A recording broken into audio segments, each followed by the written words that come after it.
পড়ছিলাম ঘটনাটা বলা হয়েছে যে জাহিলিয়াতের ঘটনাটা তুলে ধরছেন যে মেয়েরা কেমন স্বাধীন না স্বাধীন নয় কি যে একটা মেয়ে যদি রাস্তা দিয়ে যায় হাঁটতে হাঁটতে হাঁটতে হাঁটতে তো একটা এক জায়গায় চারটা ছেলে বসে আছে তো চারটা ছেলে যখন বসে আছে বলছে হবে আচ্ছা মেয়েটা গর্ভ পেটে বাচ্চা আছে রে বলছে হ্যাঁ আছে তো মেয়েটার পেটে বাচ্চা আছে তো এক কাজ কর না মেয়েটার পেটে কি আছে জি তো বলছে কি হবে ছেলে হবে না হলে মেয়ে হবে ছেলে হবে না মেয়ে হবে এরা তো কইছে সবাই 4-5 বন্ধু মিলে তর্ক লাগিয়ে দিলে তখন একজন বলছে তর্ক করে ঘোড়া ডিম করছিস মেয়েটাকে ধরে লে ধর দিয়ে ওকে উলঙ্গ করে দে দেওয়ার পেটটাকে চাকু দিয়ে চিড়ে দে দেখ ছেলে আছে না মেয়ে আছে কেন ব্যাপার করতে যাবি ওই মেয়েটাকে ধরলো নিয়ে আসা হলো উলঙ্গ করে দেওয়া হলো মেয়েটার পেট চাকু দিয়ে চিড়ে দেওয়া হলো সম্পূর্ণ যখন চিড়ে দিল বাচ্চাকে বের করে দেওয়া হলো তখন বলছে দেখ দেখ ছেলে হয়েছে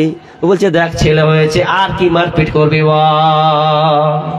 তো কোনো বাপ চাইবে যে এরকম যদি পরিস্থিতি হয় এরকম যদি পরিস্থিতি হয় কে চাইবে যে মেয়েকে রাখি কেউ রাখবে না ওই জন্য ওরা বলতো কি যে 5 দিন 10 দিন কানবো যত কষ্ট হয় হোক পানি তো শুকাবে কাঁদতে কাঁদতে আর চোখের পানি থাকবে না তো কেঁদে নিব কিন্তু আমার বেটি পরের বাড়িতে ঝি খাটবে এটা আমি হতে দিব না মেয়েরা না কোনো সম্পত্তিতে ভাগ পেত যেটা ভারতীয় জাহিলিয়াত ছিল যে না কোনো সম্পত্তিতে ভাগ পেত না একদম নির্ভরভাবে তার অত্যাচার করা হতো ধর্ষণ করা হতো কোনো বাপ চেতন আপনিও চাইবেন না কিভাবে চাইবেন না আপনাকে খুলে বলি আপনার যদি এরকম হয় তো আপনি বলবেন যে বেটি নিবেন না তো দেখেন আপনার একটা মেয়ে আছে আপনি পয়সাওয়ালা গরিব মানুষ ধরলেন আপনি পয়সাওয়ালা গরিব মানুষ কিন্তু আপনার আশা আছে যে আমার মেয়েটাকে আমি MBBS ডাক্তার করব আপনার আশা এটা MBBS ডাক্তার করব বেটিকে ভালো করে পড়াবো দিয়ে ওকে আমি দিয়েছি ভালো ইউনিভার্সিটিতে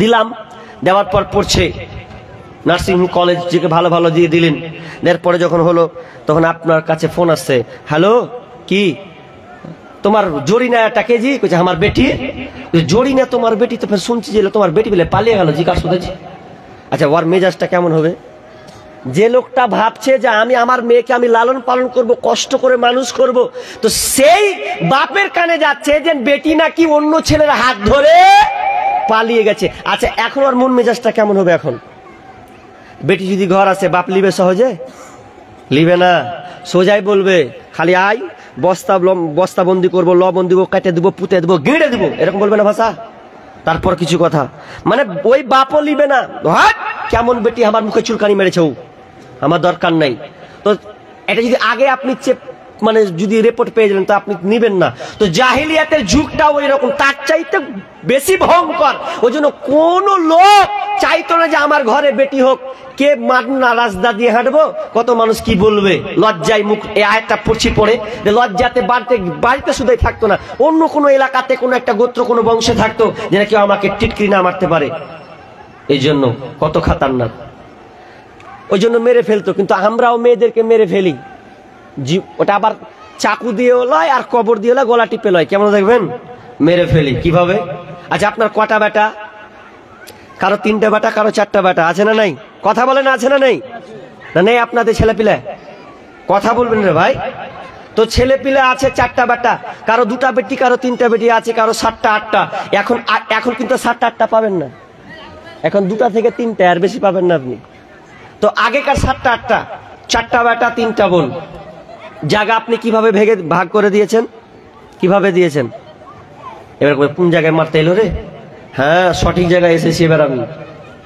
সঠিক জায়গায় এসেছি বাপ কেমন করে একজন বিজ্ঞ আলেম নাম বলছি না উল্লেখ করব না আমি তার বক্তব্য নকল করছি একজন বিজ্ঞ আলেম শাইখুল হাদিস তিনি ওয়ার্ল্ড আর তিনি একজন বক্তাও নাম বলছি না তবে একটা তার বক্তব্য নকল করছি তিনি কি বলছেন জানেন এই লোকেরা এই পৃথিবীর মানুষ তোমরা জানো কে জাহান্নাম যাবে কে যাবে না কে জাহান্নাম যাবে কে যাবে না এটা তুমি কাউকে বলতে পারো না তবে শুনে লাও জাহান্নাম কে যাবে না যদি তুমি জাহান্নাম দেখোনি কিন্তু জাহান্নাম লোক যদি তুমি দেখতে চাও জাহান্নাম লোক যদি দেখতে চাও তাহলে ওই রাস্তা দিয়ে দেখতেই থাকো ওই রাস্তা দিয়ে দেখো এমন একটা লোক যাচ্ছে যেই লোকটা বেটাকে জমি জায়গার ভাগ দিয়েছে, বেটিকে দেয় নাই, তাহলে জেনে নাও ওই লোকটা জাহান্নামী হাঁটতেছে। তা আমার কথা নয় যে আমাকে বকবেন, আমি নকল করলাম। কি বলছে? যদি তুমি জাহান্নামী লোক দেখতে চাও, দেখোনি তো, ওখানে আঙুল লাগাও, ওই রাস্তা দিয়ে যাচ্ছে, দেখো যে লোকটা বেটির হক মেরেছে, বেটারাকে জমি জায়গা লিখে দিয়েছে, বেটিরাকে এক কানা করিও দেয়নি, ওই লোকটা হচ্ছে সরাসরি জাহান্নামী। দেখলো ওই যে হাঁটছে। তার মানে বাপ, আপনি তাহাজ্জুদ পড়েও আপনার কোনো বাঁচার পথ নাই। যত তাহাজ্জুদ গুজার হন না কেন, যত আপনি হাজি হন না কেন, বেটির জমি জায়গাকে আপনি দেবে রেখেছেন, বেটির জায়গা আত্মসাৎ করেছেন, বেটার নামে লিখে দিয়েছেন, বেটিরাকে দেননি, আপনার বাঁচার কোনো পথ নাই, আপনাকে জাহান্নামে যেতে হবে। কজন দিয়েছেন? এখন মসজিদে ডিউটি করি না, 5 বছর মসজিদে ডিউটি করেছি, টোটাল 5 বছর 3টা মসজিদে। ঔরঙ্গাবাদ বিশাল বড় নাম করা জায়গা, গ্যাস কোম্পানির ওই আশেপাশে। তো একটা মেয়ে চলে আসছে, চাচি মতন হবে, কাকি। তো বলছে, বেটা তোরা মসজিদে কি ওয়াজ করছিস রে? বলছে, কেন গো চাচি? বলছে, কি তোমরা ওয়াজ করছো, একদিন একটু ভাগ জমি জায়গার ব্যাপারে একটু ওয়াজ করতে পারো না?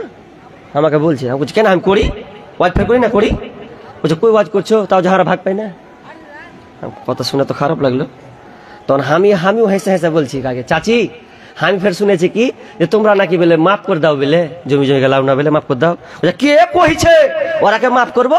ওটা ওপর মন থেকে মাফ করে, মাথা খারাপ হয়ে গেছে নাকি? এটা এই এক কাঠা জায়গার ব্যাপার আছে।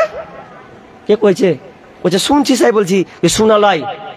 তার মানে ওই নারীটা বলছে, ওই কাকিটা বলছে, আমরা মন থেকে মাফ করি না, বাপ ছে ভাইরাকে জায়গা জমি লিখে দেয়, কিন্তু আমরা মন থেকে মাফ করতে পারি না। শুধু ভাবি যে বাপ ভাইয়ের উঠানে উঠবো, আগনাতে উঠবো, ভাইয়ের বাড়ি যাব, বাপের বাড়ি যাব, যদি চাপ করি হয়তো বাপকে চাপ সৃষ্টি করবে, ভাইরা আর আমাদের বাড়ি আসবে না। এই জন্য আমরা এগুলো ভেবে দেখে আমরা জমির জায়গার দাপটে ভাগ বসাতে যাই না। তার মানে মন থেকে মেয়েরা মাফ করে না। এই বাপ, তোমাকে বলছি শোনো, বেটারাকে লিখে দিয়েছো না, বিচারের মাঠে তুমি প্রস্তুত থাকিও, কি হালাত হবে তোমার। ও তোমার বেটি, ওর হক আছে। কোরআন বলছে, তোমার ছেলে যদি 2 ভাগ পায় তাহলে তোমার মেয়ে 1 ভাগ পাবে। তোমার একটা বেটা যদি 10 কাঠা পায় তাহলে তোমার মেয়ে 5 কাঠা পাবে। ও যদি না লে আলাদা কথা, কিন্তু তোমাকে দিতে হবে, এটা তার হক। কিন্তু আমরা দিছি না। কয়জন? হাজারে 999 ধরতে গেল নাই। আর যদি আছে আংশিক, তো কেমন আছে? ওই ভালো ভালো বেটাকে কইছে, এই তো বিলাসপুরে যেটি মার্কেট আছে বড় বড়, ওটি তোরা লেলবি। আর বেটিটাকে কইছে, ওই বাঁশতলাতে কুন্ডে পড়া আছে, 400 হয় না 500 হয় না, ওগুলা তোরা লেলবি, যা হাত তোকে নামে থাকলো। আর ওটি দিয়ে দিল ওরাকে, টাউনটি। কি হালাত চলছে। জি না, আমরা জাহিলিয়াত শুনলেন মেয়েদেরকে গলা টিপে মারা হতো, কবর আপনার কিনা গর্ত খনন করে জীবন্ত মারা হতো, মাটি করে পুঁতে মেরে ফেলা হতো। কিন্তু আজকে আমরা বাপেরা মেয়েদেরকে হাতে নয়, আপনার ছুরিতে নয়, তাদেরকে আমরা তার অধিকারে মেরে রেখেছি, অধিকার থেকে তাদেরকে আমরা বঞ্চিত করেছি। এবার আয়াতে চলেন, আল্লাহ সুবহানাহু ওয়া তাআলা বলেন, ওয়া ইদা বুশিরা আহাদুহুম বিল উনসা যাল্লা ওয়াজহুহু মুসওয়াদ্দান ওয়া হুয়া কাযীম ইয়াতাওয়ারা মিনাল কওমি মিন সুই মা বুশিরা বি আয়ুমসিকুহু আলা হুনিন আম ইয়াদুসসুহু ফিত তুরাব।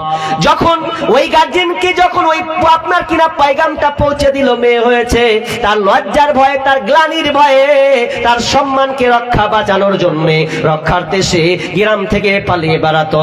মিন কওম সুই কওমি, তার কওম থেকে, তার আপনার জায়গা থেকে অন্য জায়গা সে পালিয়ে বেড়াতো, কারণ তার বাড়িতে কন্যা সন্তানের জন্ম হয়েছে। আয়ুমসিকু আলা হুনিন আম ইয়াদুসসুহু ফিত তুরাব। তারা একটা সিদ্ধান্ত নিত। কি সিদ্ধান্ত? তারা চিন্তা করত, এই কন্যা সন্তানকে মারবে না রেখে দেবে, একে পুঁতে দেবে না ওকে বাঁচিয়ে রাখবে, নদীতে ভাসিয়ে দেবে না ওকে বাঁচিয়ে রাখবে। এই চিন্তা করতো। আলা শাআ মা ইয়াহকুমুন। তারা যে সিদ্ধান্তটা নিত, এই সিদ্ধান্তটা কত নিকৃষ্ট, কত খারাপ সিদ্ধান্ত তারা নিত। মেয়ের বাঁচার অধিকার ছিল না। এবার চলেন জাহিলিয়াতে ঢুকি, একটা একটা করে ঢুকে যাই। জাহিলিয়াত মেয়েদেরকে মারতো কেমন?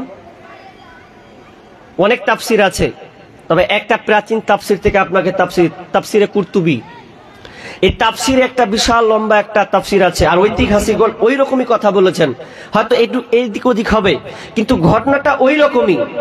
তাফসিরে কুরতুবী তিনি লিখছেন যে একজন সাহাবী বসে ভারাক্রান্ত মন নিয়ে টেনশনে বসে আছেন। আল্লাহ রাসূল দেখতে পেলেন যে সাহাবীটার মন খারাপ, তো বলছে, এই সাহাবী কি খবর, তোমার মন কেন খারাপ, তুমি টেনশন কেন করছো? তুমি তো নতুন ইসলাম গ্রহণ করলে, তা আবার টেনশন করতে হবে? টেনশন, তোমার চিন্তা চেতনাটা কি সেটা বলো আমাকে, কেন ভারাক্রান্ত মন নিয়ে আসো, এটা খুলে বলো। তখন ওই সাহাবী বলছেন, ইয়া রাসূলুল্লাহ, আমি টেনশনে আছি, আমার মনটা ভালো নাই, আমি ইসলাম গ্রহণ করলাম আপনার কাছে, এরপরে আমি বেচৈন ঢুকে গেছি, আমার মনটা শান্তি নাই, আমার মনটা কুড়ে কুড়ে খাচ্ছে। আল্লাহর রাসূল বলেন, সাহাবীরে, কেন তোমার মনটা কুড়ে কুড়ে খায়, বলো না তোমার কি হয়েছে?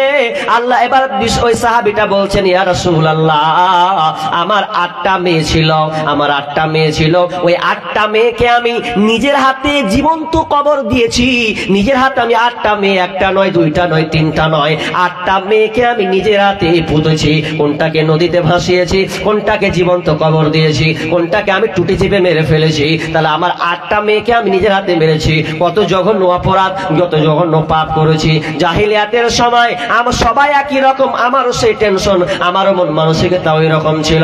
আমি যখন মুশরিক ছিলাম, কাফের ছিলাম, তখন আমি আমার মেয়েকে, 8টা মেয়েকে আমি নিজের হাতে কতল করেছি।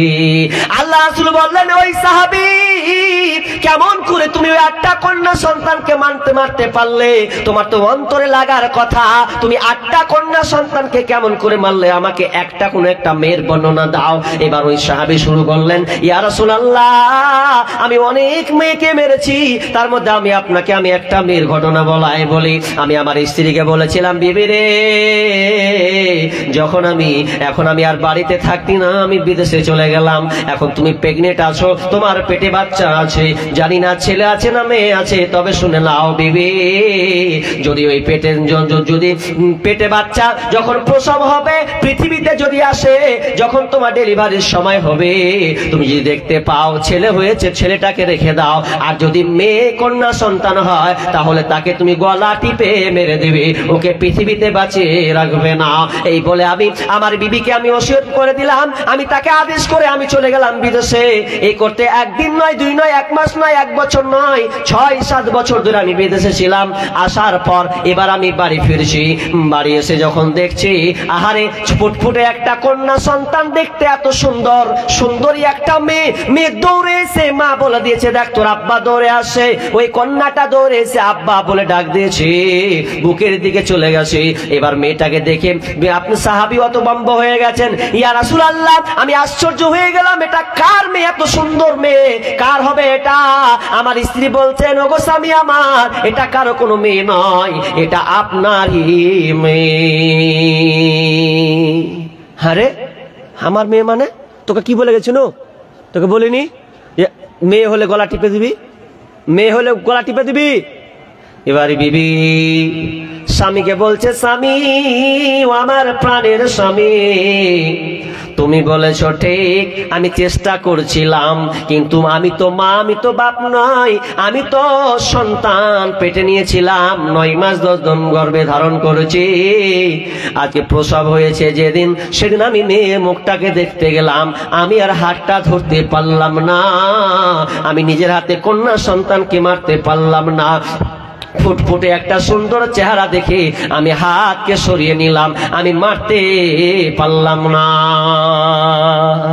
কোনো মা পারে না এটা, কোনো মা পারবে না যে নিজের সন্তানকে গলা টিপে মারবে, অসম্ভব।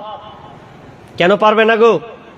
সায়েন্স বলছে, ডাক্তার যারা বিজ্ঞানী সায়েন্স, তারা বলছেন যে একটা মানুষ তার সহ্য, তার কষ্ট, তার ক্ষমতা কত নিতে পারে জানেন? 45 ইউনিট। কত বললাম? 45 ইউনিট ব্যথা অনুভব করতে পারবে। কিন্তু একজন মাকে সে সময় 45 ইউনিট ব্যথা অনুভব করতে হয় না। বিজ্ঞানীরা বলছেন 57 থেকে 58 ইউনিট ব্যথা অনুভব করে। আর 58 ইউনিটের তার সমান কতটা করেছেন জানেন?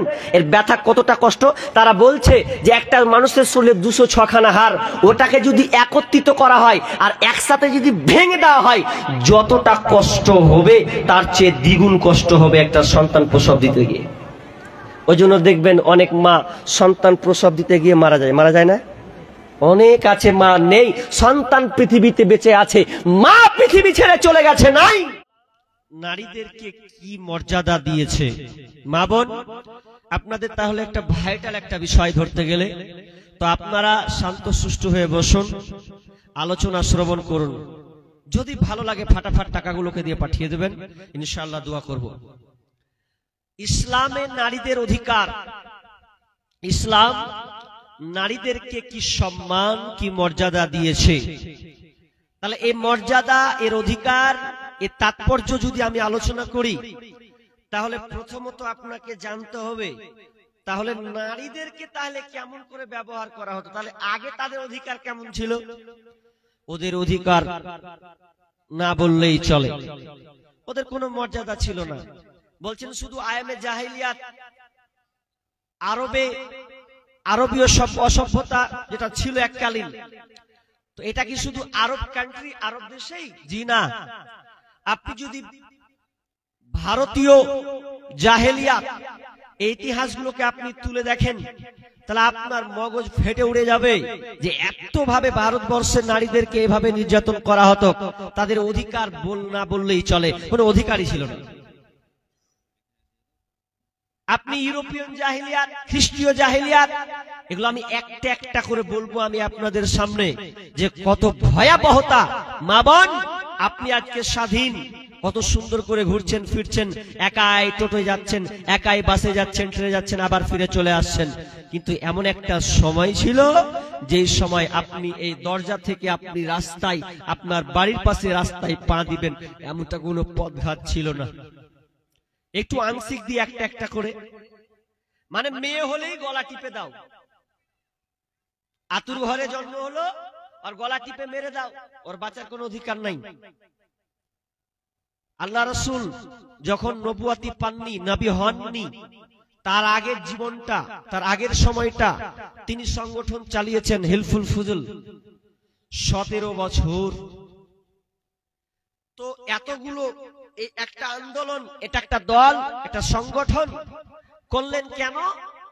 যে মানুষ অসভ্যতার মধ্যে ডুবে আছে, একে সভ্যতায় নিয়ে আসতে হবে, মানুষকে চিনবে, ব্যবসা বাণিজ্য করবে, মাকে তার মায়ের সম্মান মর্যাদা দিবে, স্ত্রীর সঙ্গে তার মর্যাদা থাকবে, এগুলো দেওয়ার জন্য এই বিভিন্ন দিক থেকে এই সংগঠনটা করা হয়েছিল। তো কোনো লাভ হয়নি। আল্লাহ রাসূল ঘুমিয়ে আছেন, রাত 1টা 12টা 1টা বাজে ঘুমিয়ে আছেন। তো ঘুমিয়ে থাকতে থাকতে, এই বক্সের সাউন্ডটা, ওই মাইকম্যান কই, বক্সের সাউন্ডটা দাও রে ভাই, আমি বুঝতে পারি না কেমন হচ্ছে মাইক, বাইরে সে ভালো লাগছে, বক্সের সাউন্ডটা আমাকে দাও, আমি যেন বুঝতে পারি যে আওয়াজ চলছে ভালো। তো কি বলছিলাম, আল্লাহ রাসূল ঘুমিয়ে আছেন, ঘুমিয়ে থাকতে থাকতে একটা শিশুর আওয়াজ পেলেন। আওয়াজ এত রাত্রে একটা আওয়াজ। তো মা খাদিজা রাদিয়াল্লাহু তাআলা আনহা তিনিও আছেন। তো বলছে, এ খাদিজা, আরে এত রাত্রে কিসের একটা আওয়াজ বলতো? ছোট্ট ছেলের আওয়াজ এত রাত্রে হয়? তো দেখে এসো না, যাও তো খাদিজা, একটু যাও দেখে এসো তো কি হয়েছে, একটু দেখে এসো, আমার টেনশন শুরু হয়ে গেল, ভালো লাগে না আমাকে। তখন মা খাদিজা ঘর থেকে বের হয়ে গেলেন পাশের বাড়ি খবর নেওয়ার জন্য, যে রাত 12টা 1টার সময় এই শিশু বাচ্চার কান্নার আওয়াজ কেন, কি কারণে আওয়াজটা হলো, আওয়াজটা স্তব্ধ হয়ে গেল। এবার তিনি মা খাদিজা বাড়ি থেকে বের হয়েছেন, বাড়িটা খুঁজে ঢুকে দেখলেন, কি খবর পেলেন, খবরটা নিয়ে এসে বিশ্ব নবীর কাছে হাজির হলেন। খাদিজা, কি খবর নিয়ে এলে গো, কি হলো পাশের বাড়িতে?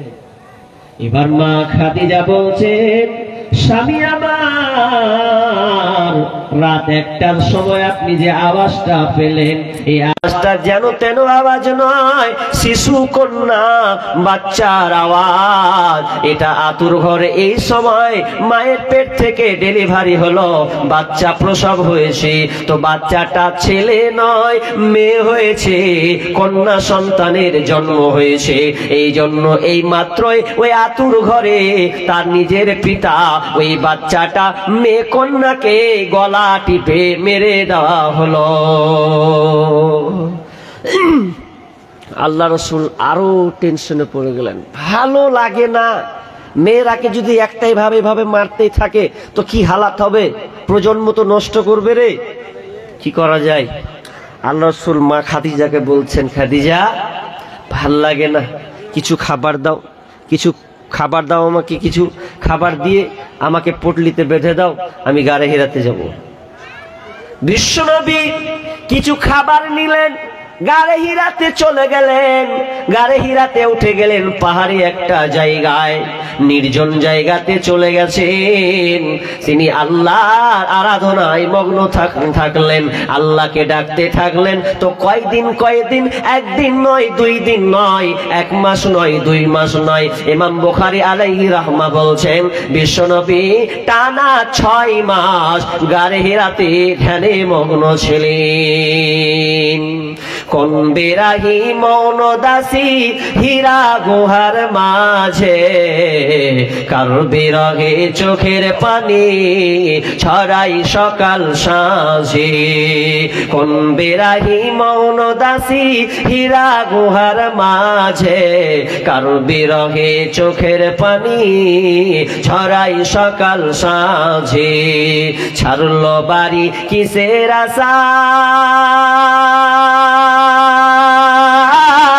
বাঁধলো বাসা হীরা গুহায়। ছাড়লো বাড়ি কিসের আশায়, বাঁধলো বাসা হীরা গুহায়। কার বিরহে আকুল আশা অন্তরে তার বাজে, কোন বিরাহি মৌন দাসী হীরা গুহার মাঝে। কিসের বোঝা বহন তরে গড়লো তারে যত্ন করে, কিসের বোঝা বহন তরে গড়লো তারে যত্ন করে। প্রভু তারে করলো বরণ সারা ভুবন মাঝে, কোন বিরাহি মৌন দাসী হীরা গুহার মাঝে। হঠাৎ হলো জানা জানি কানা কানি, হঠাৎ হলো জানা জানি কানা কানি। আসলো প্রিয় অসীম বাণী, আধার ধরা আলো হলো কোরআন নূরের তাজে।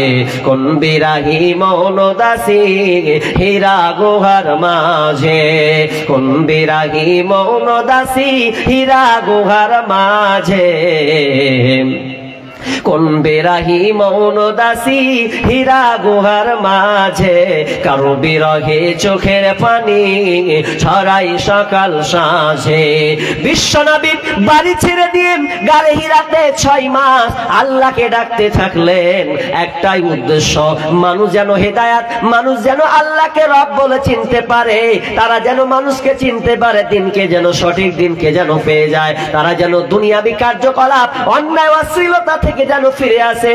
বিশেষ করে যেন নারীদেরকে নিরাপত্তা দেওয়া হয়, নারী যেন তার অধিকার ফিরে পায়। এই জন্য তিনি টানা 6 মাস গাড়ে হিরাতে ধ্যানরত ছিলেন।